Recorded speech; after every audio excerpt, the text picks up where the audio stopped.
Hello, I'm Patrick, and you're watching the 7th episode of the Registry Monetary System. We've already gone over how the core currencies of charge, value, exchange, transient, and transient exchange provide for access to all things to all people that humanity can make enough of for everyone, and how it provides the deciding factor as to who gets access to those things which remain naturally scarce. In the last episode, we talked about how this design does not provide a means for accumulating a high amount of wealth for what we would call capital investments, which allow us to build big infrastructure such as roads, bridges, and schools. So we introduced a new currency called progress, and described how it integrates with problems prescribed from the members and their projects which solve them. Using the periodic distribution of progress delivered by the registry, members decide which problems or projects they would like to allocate their progress towards.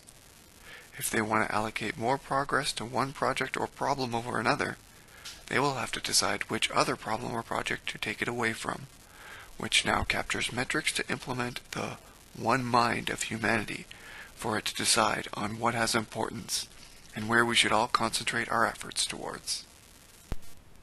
Members who provide solutions to those problems will acquire more progress, which they can use like transient exchange during those times of natural scarcity to get their turn over those resources more often than those who do not provide those solutions.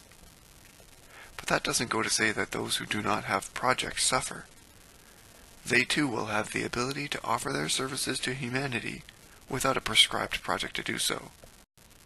They would use regular market transactions where their customers would offer their exchange, which would convert to value after the transaction completed.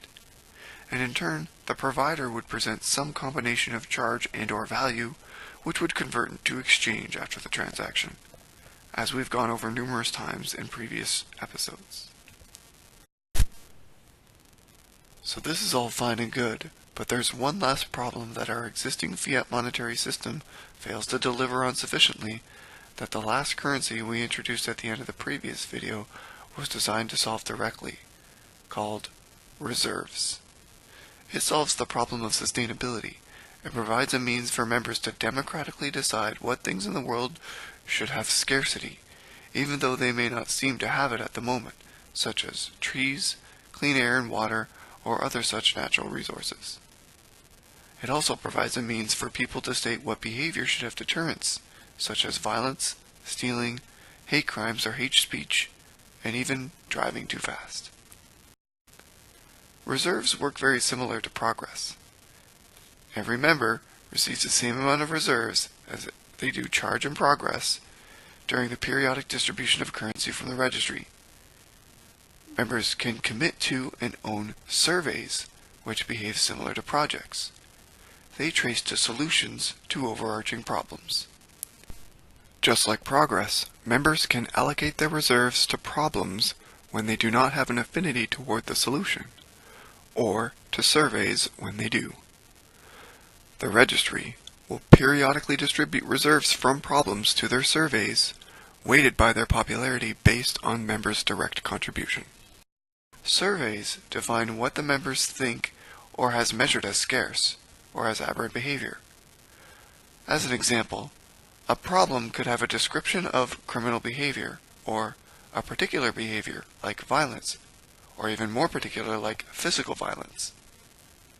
A member can start a police project which members can allocate their progress towards to hire the police force to prevent this behavior. However, there does not exist a means for the police force to do something what we would call a fine today. That same member who registered the police project could also register a police survey and define its implementation, such as how much a fine should cost. Survey owners, in this example representing the police survey owner, do this by introducing some of these reserves directly towards transactions made by other members.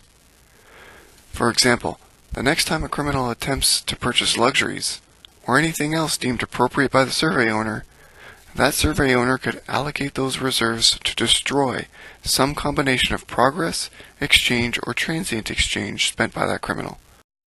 This obviously makes the utility more expensive. Note how, if exchange were destroyed in this manner, this means it would not turn into value. It would be lost forever for that member. Once the reserves are used to destroy other currency, the registrar also destroys the reserves.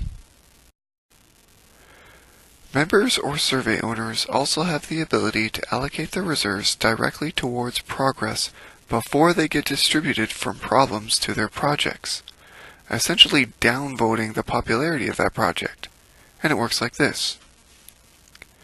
Imagine a problem with some amount of progress allocated towards it, and the projects which trace to the problem, each with their own progress allocated towards them.